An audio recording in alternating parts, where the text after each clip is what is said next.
Yes, so here we have exercise 2. So I hope you tried really hard before you are into this video here. But we're going to find the area of this triangle, right? And I'm going to use this formula here. So I need two sides, A and B, and I need the angle between them. B is always the angle between these two sides. And I actually know three sides here. So I just need the angle between two of the sides.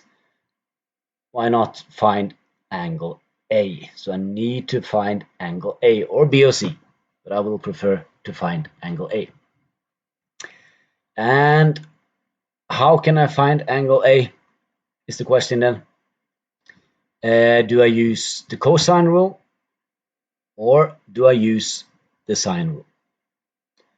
So you should think about that for 5 seconds.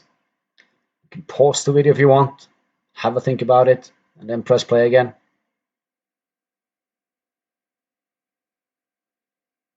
Yes, correct. We need to use the cosine rule, because the sine rule, if I want to use the sine rule, I have to know one side of the opposite angle, and I do not know any angle, so it's impossible to use the sine rule. That is correct. Very good. So we need to use the cosine rule, and since I want to find angle A, I have to include angle A here, so I have to have cosine A. If I wanted to find angle B, I should have had cosine B over here, right? Or if I wanted to find angle C, I should have cosine C on the left hand side here. But I want to find the angle A here. And then the question is, what should I put in here and here and here and here and here? And again, you should pause for 2 seconds, maybe 3 seconds, and try and figure out what is A, what is B, and what is C. So I will give you the opportunity to think. Great. And A, as we mentioned before, A is always this opposite side of the angle which I write here. If I write cosine A here, then on the left hand side I need the opposite side, which is 5. So I need 5 squared. If it was cosine B, I would have written 4 square here. If it was cosine C, here is angle C, I would have written 8 square over here, right? But we don't have to do it 3 times, we just need 1, right? So, and B and C are the two other sides, which are 4 and 8. It doesn't matter which one is which. So I just write here 4 times 8 times cosine A.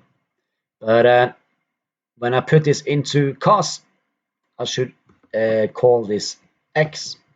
So I have to write x and this sign like this, okay? And then I just press x.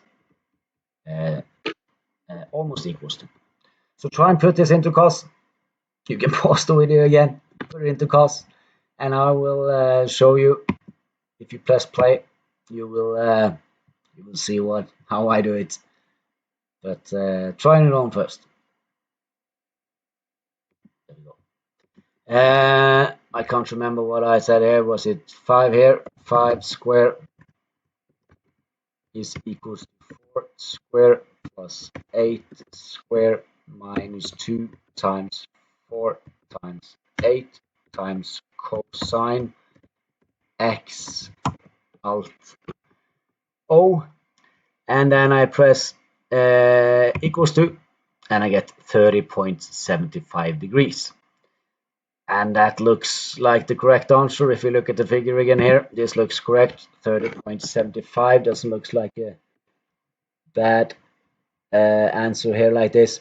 And now I know two sides and I know the angle between them, and then I can use the area rule here. So you should try this now. Put it into cos, put it into the formula, the right things into the formula, and find it by cos.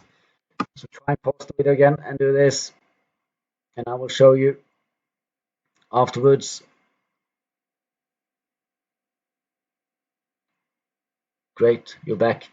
1/2 times one side times the other side, doesn't matter which order, and then sine of the angle between them.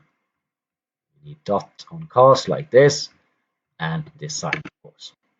So, and then you will get the answer.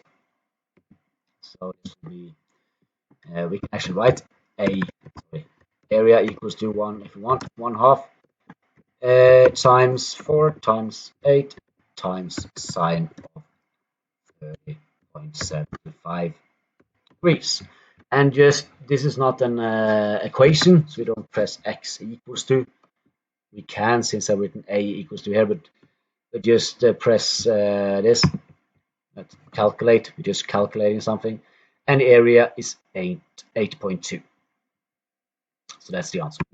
So the answer on this task is 8.2, like this.